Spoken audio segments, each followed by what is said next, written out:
atau bahkan kesibukan sebagai seorang kaprodi dengan dosen yang tidak menjabat kaprodi ya. Iya betul Pak. Itu kaprodi juga dalam tanda kutip memiliki kewajiban untuk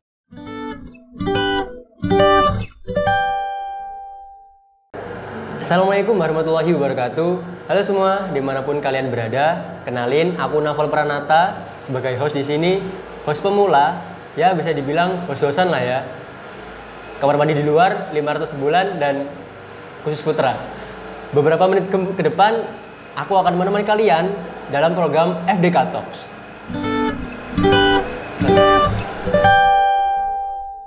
Nah, kali ini aku tentu nggak sendiri.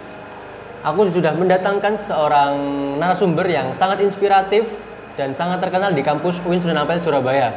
Beliau juga menjabat sebagai kaprodi di salah satu fakultas dakwah dan komunikasi. Siapa lagi kalau bukan Pak Muklis. Assalamualaikum Pak. Waalaikumsalam Mas teman-teman. Gimana Pak kabarnya Pak? Alhamdulillah. Alhamdulillah baik. Jadi gini Pak, kita akan membicarakan tentang tugas-tugas apa sih yang dilakukan oleh kaprodi. Dan kan rencananya ini mau akreditasi internasional Pak ya. Nah nanti di segmen berikutnya kita akan membahas tentang kedua hal itu Pak. Siap. Oke. Tugas kaprodi itu Pak. Sebelum ke situ aku mau tanya nih Pak, bagaimana sih kesibukan seorang kaprodi dan apakah Bapak ada gitu perbedaan kesibukan sesudah dan sebelum menjadi kaprodi Pak? Iya. Kalau berbicara mengenai perbedaan, kalau tidak memiliki misal tugas tambahan sebagai seorang kaprodi atau bahkan mungkin jabatan-jabatan yang lain itu rata-rata beliau-beliau itu hanya ke kampus ketika hendak mengampu mata kuliah. Oh, iya. Biasanya paling tidak dalam hari Senin sampai Jumat ya ngantor kalau perguruan tinggi negeri loh ya. Kalau perguruan tinggi swasta itu bahkan sampai Sabtu, ya? Hari Sabtu Minggu itu loh ada. Minggu ada Pak? Ada Minggu. Oh iya. Jadi ini yang saya sebut adalah perguruan tinggi negeri ya. Itu Senin sampai Jumat. Misalnya ngapunten kayak di agama yang di bawah naungan Kementerian Agama kayak UIN Sunan Ampel kalau di sini. Kalau Kemendikbudristek ada UNESA, ada UNER, ada kemudian ITS misalnya. Itu sama dengan kami. Jam kerja kami artinya waktu pengabdian kami menunaikan tugas kami sebagai seorang dosen itu Senin sampai Jumat. Tapi biasanya kami ada yang ngajar full Senin sampai Jumat, tapi seringkali paling satu minggu ada sekitar 3 sampai 4 hari lah, tidak sampai full. Tapi kalau kaprodi selain tugas mengampu mata kuliah sebagaimana mata kuliah yang dibebankan kepada kaprodi, itu kaprodi juga dalam tanda kutip memiliki kewajiban untuk mengawal program studi agar menjadi lebih baik. Kasarannya layanan-layanan yang bersifat administratif terkait dengan keperluan mahasiswa. Nah, kalau Bapak bicara tentang tugas-tugas yang sudah disampaikan kaprodi, apa sih Pak tantangan dan kesulitan yang dialami oleh jabatan kaprodi ini Pak? Iya, kalau tantangannya ini sebenarnya menurut saya kalau tolok ukurnya kaprodi itu dianggap sukses kalau telah berhasil di samping mengantarkan program studinya secara kualitas itu terjaga. Misalnya kalau untuk konteks sekarang ini prodi ilmu komunikasi tengah berikhtiar untuk mengawal akreditasi prodi ilmu komunikasi menuju unggul. Yang mulai berdiri sejak tahun 2000, lebih tepatnya bulan September, dan izin operasionalnya baru keluar tanggal 29 November tahun 2001. 1 tahun 3 bulan lah setelah 1 tahun 2 bulan setelah operasionalnya sampai sekarang di tahun 2023 ini akreditasinya masih berpredikat baik. Jadi seringkali kalau saya berkelakar baik itu setara dengan barokallah gitu. Semoga Gusti Allah memberkahi. Iya.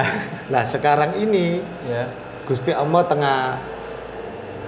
kalau saya yakin akan kebesaran Tuhan, sekarang tengah prodi kita ini dihadapkan pada asesmen lapangan kalau yang untuk nasional.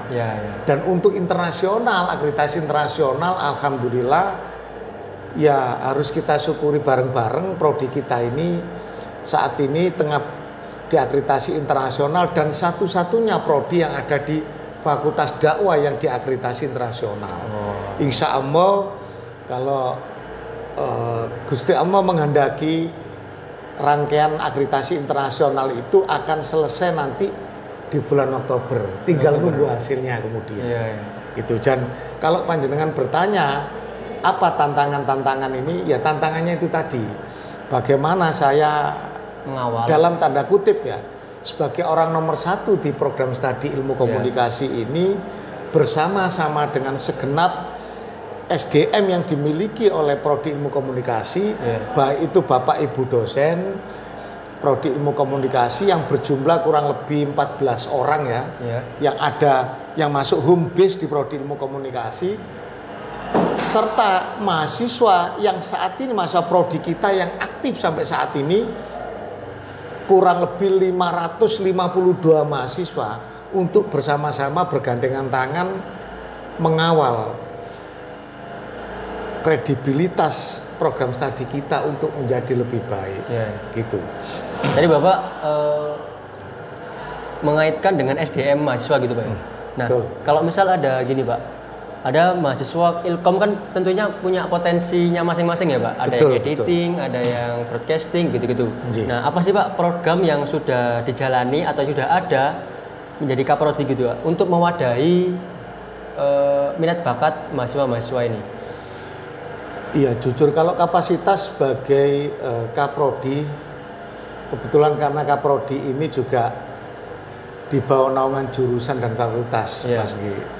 Dan itu juga otomatis kalau ditarik lebih tinggi adalah universitas.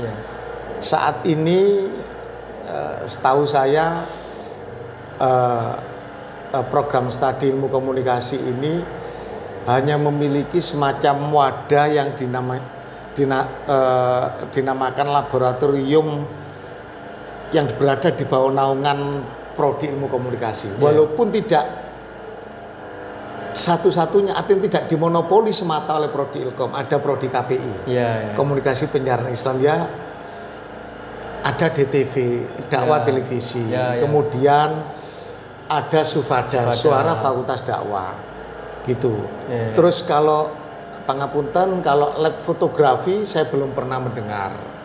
Jadi kalau teman-teman mahasiswa prodi ilmu komunikasi khususnya ya, karena ini segmentasinya adalah seputar prodi ilmu komunikasi, ini yang buat saya kagum dan salut kepada teman-teman prodi ilmu komunikasi yang mempunyai inisiatif dan kreativitas yang lahir dari mereka pribadi maupun komunitas mereka secara berkelompok untuk mengembangkan potensi yang mereka miliki. Maka wajib ain dan haram hukumnya kalau saya tidak mendukung kreativitas yang mereka miliki. Jadi dengan kata lain apa? Jujur harus saya akui, prodi ilmu komunikasi belum mampu memberikan apa-apa kepada teman-teman mahasiswa prodi ilmu komunikasi. Jadi apapun aktivitas, kegiatan, kreativitas yang lahir dari teman-teman mahasiswa, maka wajib saya dukung. Saya support sepenuhnya sesuai dengan kapasitas saya sebagai kaprodi. Itu Mas. Nah Bapak ini kan menjabat kaprodi juga dosen gitu Pak ya. Jadi ada tugas yang wajib gitu Pak. Nah bagaimana sih Pak Bapak membagi waktu antara mengajar dengan menjalani tugas kaprodi ini Pak? Iya, kalau kan itu dua tugas berat gitu loh Pak. Betul. Itu memang sebenarnya tidak mudah, tetapi ketika saya telah menyatakan bersedia untuk mengemban tugas sebagai Kaprodi, maka tidak ada jalan lain. Meskipun saya jujur merasakan tidak ringan gitu kan. Kalau tidak boleh dikatakan berat sekali, tapi ya saya berikhtiar semaksimal mungkin itu yang bisa saya lakukan. Antara kewajiban saya tetap menjadi mitra belajar bagi panjenengan dan teman-teman yang lain sesuai dengan mata kuliah yang saya ampu. Saya juga harus meluangkan waktu, saya harus tetap untuk fokus mengawal apa yang dibutuhkan oleh teman-teman mahasiswa Prodi Ilmu Komunikasi. Itu jadi jangan sampai kemudian saya hanya fokus tugas saya sebagai seorang dosen, tapi saya mengabaikan hak-hak yang mesti didapatkan oleh teman-teman mahasiswa Ilkom terkait dengan kapasitas saya sebagai Kaprodi. Misalnya minta tanda tangan terkait KRS misalnya, kemudian KHS, bahkan misalnya transkrip sementara misalnya, atau bahkan saya menandatangani laporan magang misalnya kakak kelas panjenengan, bahkan mungkin nanti ketika panjenengan ketika memasuki proses PPL atau magang itu Mas, maupun yang dibutuhkan lainnya sesuai dengan kebutuhan masa program studi ilmu komunikasi. Itu harus saya pastikan bahwa teman-teman tidak mengalami kesulitan gitu. Nah Pak, kan dengar nih Ilkom ini kan mau ngajuin akreditasi internasional gitu ya Pak? Betul. Nah ini mungkin bisa dijelaskan nih Pak, bagaimana sih Ilkom ini mengajukan akreditasi internasional ini? Iya. Lebih tepatnya teman-teman kalau panjenengan ini tadi bertanya apakah Ilkom mengajukan akreditasi internasional, secara jujur justru kami tidak mengajukan, kami tapi dipanggil ya Pak? Terpanggil kami ini, terpanggil untuk diikut sertakan Prodi Ilmu Komunikasi kita ini. Sekali lagi satu-satunya program studi yang ada di FDK yang saat ini dalam proses untuk diakreditasi secara internasional. Lah itu sebenarnya rangkaian itu dimulai tahun 2022 kemarin. Kalau tidak salah di awal bulan November Pak Rektor melalui LPM Lembaga Penjamin Mutu itu telah menetapkan 12 program studi yang ada di UIN Sunan Ampel Surabaya yang meliputi program studi S1, S2 maupun S3. Tapi yang paling banyak adalah S1 untuk diakreditasi internasional. Lah yang Fakultas Dakwah satu-satunya adalah program studi ilmu komunikasi. Lah saat ini alhamdulillah proses itu berjalan. Itu tadi saya sampaikan, saya singgung sempat di awal tadi, kalau insya Allah proses itu akan usai nanti di bulan Oktober teman-teman. Dan ini sebenarnya semangatnya Pak Rektor untuk menyisihkan anggaran agar program studi yang ada di UINSA ini perlahan tapi pasti nanti sedikit demi sedikit semuanya bisa terakreditasi internasional. Ya pelan-pelan lah ya Pak ya. Pelan-pelan.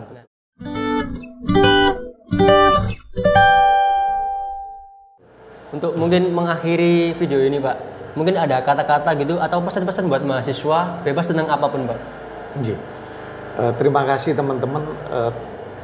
Kalau saya hanya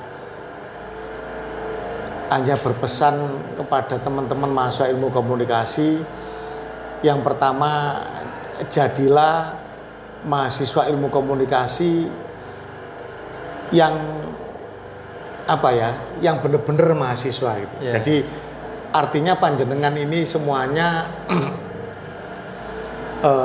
mudah-mudahan artinya bisa bertanggung jawab kepada diri panjenengan sendiri. Prodi siap untuk mengawal sesuai dengan kapasitas sebagai program studi yang menaungi panjenengan semua, yang menaungi mahasiswa ilmu komunikasi. Tapi terlepas dari itu, panjenengan juga harus berikhtiar untuk menjadi pribadi, menjadi mahasiswa yang benar-benar menguasai bidang keilmuan yang panjenengan tekuni selama menempuh studi DS1. Karena ada 3 profil lulusan yang bisa panjenengan minati gitu kan. Panjenengan bisa menjadi lulusan misalnya sebagai akademisi atau ilmuwan komunikasi, panjenengan juga bisa menjadi perencana kreatif media periklanan, panjenengan juga bisa menjadi wirausahawan sosial media, monggo. Lah itu jadi pilihan. Jadi harapan kami itu tadi yang jelas panjenengan dan sekaligus merupakan doa saya pribadi maupun Bapak Ibu dosen yang lain, mudah-mudahan panjenengan ketika kelak menjadi alumni Prodi Ilmu Komunikasi benar-benar bermanfaat bagi masyarakat teman-teman, dan panjenengan sendiri juga merasakan menemukan kebermanfaatan ketika menempuh studi S1 di Prodi Ilmu Komunikasi. Oh ya. Baik, itu adalah motivasi terakhir dari Pak Muklis yang sudah disampaikan, yaitu jadilah punya tanggung jawab gitu sebagai mahasiswa gitu ya Pak. Betul, betul. Dan terima kasih buat kalian yang sudah menemani kami di sampai akhir video ini. Saya Nafla Pranata dan Pak Muklis pamit undur diri. Wassalamualaikum warahmatullahi wabarakatuh. Waalaikumsalam warahmatullahi wabarakatuh. Terima kasih teman-teman.